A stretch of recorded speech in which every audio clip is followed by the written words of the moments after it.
Politics वाला, आओ राजनीति करें।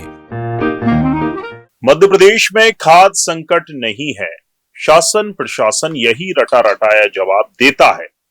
विधायक सांसद मंत्री यही दोहराते हैं, मानो उनके कहने से खाद्य संकट खत्म हो जाएगा।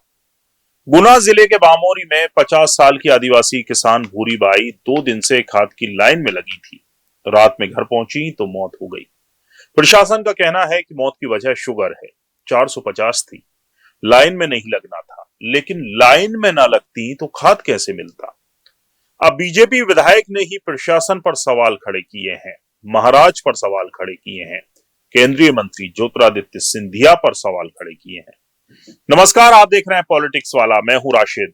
पॉलिटिक्स वाला पिछले कई महीनों से यह सवाल उठा रहा है, खाद के संकट को बता रहा है। पहले खरीफ की फसल थी, अब रबी की बोनी भी हो गई, लेकिन प्रशासन खाद बंटवाने में बौना ही साबित हुआ है। गुना में भूरी बाई की मौत ने सरकारी दावों की हवा निकाल दी है। गुना से बीजेपी विधायक पन्नालाल शाक्य ने मंच से केंद्रीय मंत्री ज्योतिरादित्य सिंधिया के सामने कलेक्टर से सवाल किया, पूछा क्या वो महाराज को बदनाम करना चाहते हैं। अगर खाद संकट नहीं है तो फिर किसान क्यों परेशान है। उन्होंने कहा कि अगर जवाब नहीं मिला तो वे विधानसभा में पूछेंगे।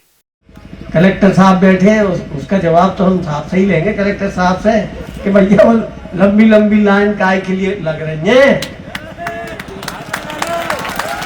क्या बात है, आपकी व्यवस्था कैसी है?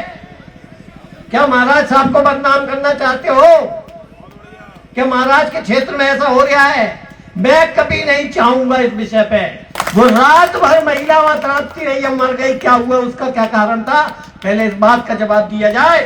लेकिन साहब से तो जवाब हम ही लेंगे, और जाने की होगे तो विधानसभा में लेंगे। धन्यवाद। हमारे सवालों पर सरकार को फर्क नहीं पड़ता, उम्मीद है, लेकिन अपने विधायक की तो सुनी जानी चाहिए। बीजेपी विधायक पन्नालाल शाक्य ने मंच से पूछा, ये लाइनें क्यों लग रही हैं? वो महिला वहां तड़पती रही, क्या हुआ उसका, मर गई। मीडिया के सवालों पर मंच से झुककर ज्योतिरादित्य सिंधिया ने साबित करने की कोशिश की कि खाद का कोई संकट नहीं है। आंकड़े गिनाए, पहले से ज्यादा है खाद। अभी तक हमने, मैं केवल गुना की बात कर रहा हूं। जी। गुना जिले में मैंने 65,000 मेट्रिक टन की रबी की फसल के लिए खाद पहुंच चुका है। इसमें से करीब 39,000 मेट्रिक टन, 50,000 मेट्रिक टन वितरित हो चुका है। 15,000 मेट्रिक टन अभी भी स्टॉक में, ज़्यादा करके SSP और NPK और थोड़ा सा DAP अभी स्टॉक में है। खाद की कमी नहीं होगी। वितरण प्रणाली में वर्तमान में हमारे 15 टोकन लेने वाले हमारे सेंटर्स हैं। 7 हमारे डबल चेक पॉइंट कहते हैं, डबल लॉक क्षेत्र में।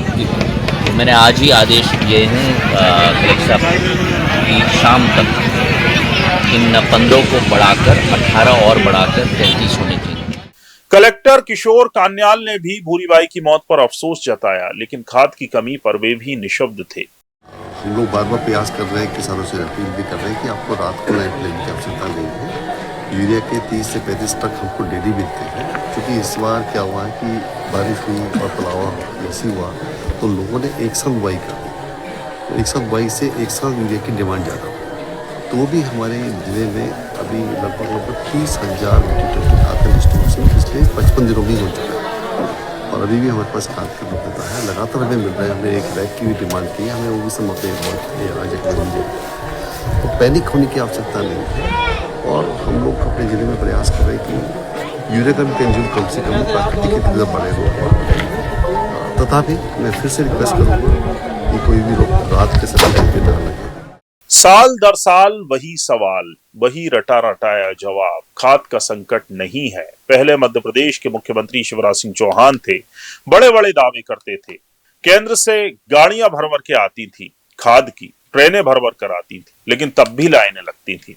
अब केंद्र में खुद कृषि मंत्री हैं, फिर भी किसान बेबस है खाद के लिए।